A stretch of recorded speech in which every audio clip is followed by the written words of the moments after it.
Lucas and Elizabeth used to live near the sea. They had recently bought a house an hour and a half away from the coast. The place is great, not exactly touristy, but at any moment you could treat yourself to a sea vacation. After the move, the spouses often dabbled in such trips, and then got used to it, and began to go less often. But still, they were glad that they risked changing their place of residence, and loved their house and a small garden. Our place is paradise. The birds are singing, the sun is shining, life is a fairy tale, Lucas liked to tell his wife. Yes, she smiled, watering the flowers and remembering the rainy, cold city where they used to live. The decision to move to the warmth was mutual. Those closest to them were supportive. Elizabeth and Lucas had a son, Logan. He was now grown, living apart from his parents and working in the capital city. He liked the big city more than the quiet, measured life of a resort town. Come, son, we have a room for you, and bring your girlfriend, invited Elizabeth, realizing that she missed her son very much, and he would hardly come alone. We'll come, we'll get our work sorted out, and then we'll come straight to you, Logan promised, and indeed, as soon as summer came, Logan brought Sophia to meet his parents. The Logan girl was beautiful, smiling, but as it seemed to Elizabeth, not too economic.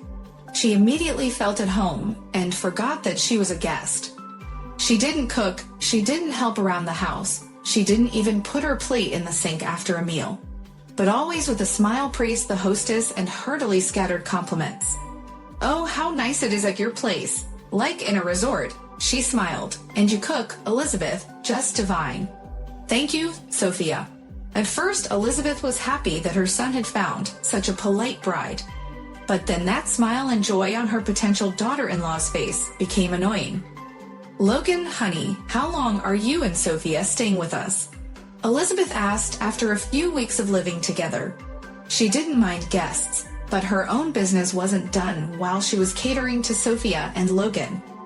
While she could make allowances for her son was a man and her little boy, Sophia was frankly idle and never once asked for help. I don't know, why?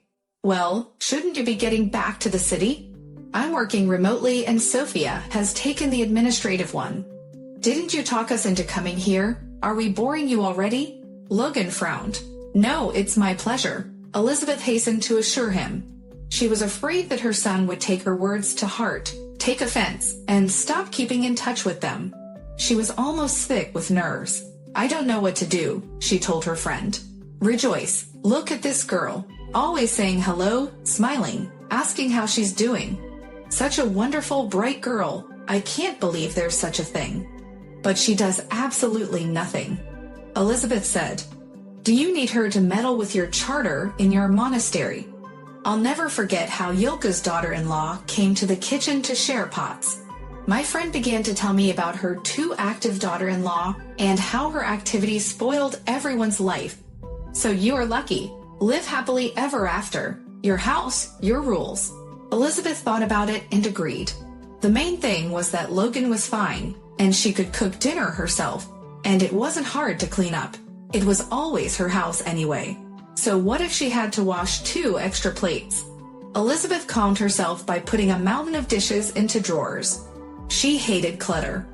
Her son, Logan, on the other hand, was not very neat. Elizabeth had always made his bed for him as a child, and now she had to do it again. She went into the room set aside for her son and his fiancée and began to clean up. She put things on the shelves, made the bedspread, gathered up the scattered clothes, and realized she should vacuum. And so another day passed. Sophia didn't seem to be much of an inconvenience, though. She slept half the day, sunbathed half the day, and at night she and Logan went for walks. Mom, you should wash our sheets. Sophia is used to changing them once a week, Logan said after breakfast the next day.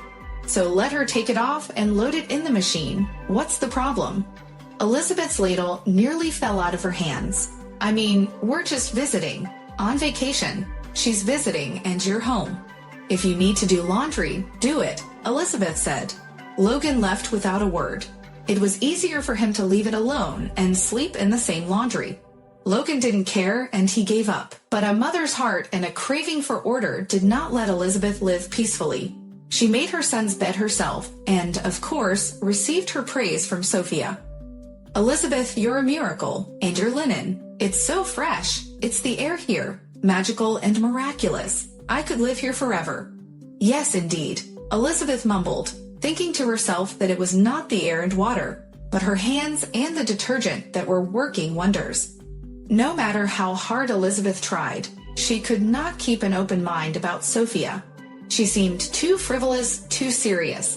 She no longer believed her son's words that Sophia cooked at home and kept the family warm. "Mom, you have no idea how good Sophia makes Manti," Logan told me. "I can't imagine, but I'd like to try. You make your own, and we'll try yours." I've forgotten the last time I enjoyed the taste of my childhood.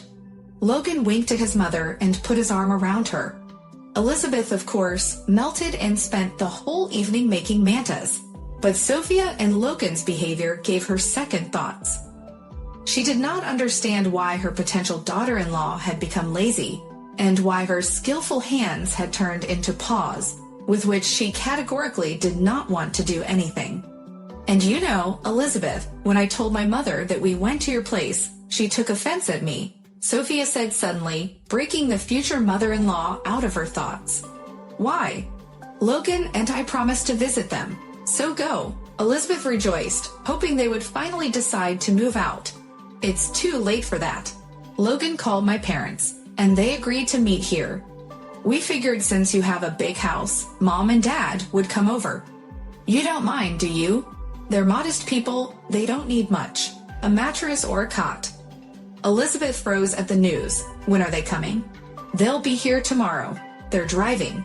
They wanted to go to the seaside, and your house is on the way. It's a good idea to stop by. Take a break from the road." "So they won't stay long?" Elizabeth asked hopefully. No, a week or two. Thank you, Elizabeth. You're so nice. Logan is so lucky to have parents. I can't believe it. Oh my God." Elizabeth blurted out, but Sophia didn't hear her sigh. She drank the cold milk straight from the neck and, throwing the open bottle into the sun, left. Elizabeth stood there staring after her. While Elizabeth was pouring borscht for her husband and the strangers, the sun had set behind the clouds, and the mother of the daughter-in-law, Avery, and her daughter, Sophia, came home after a sunbathing session in the garden. Everyone was seated around the table waiting to be fed.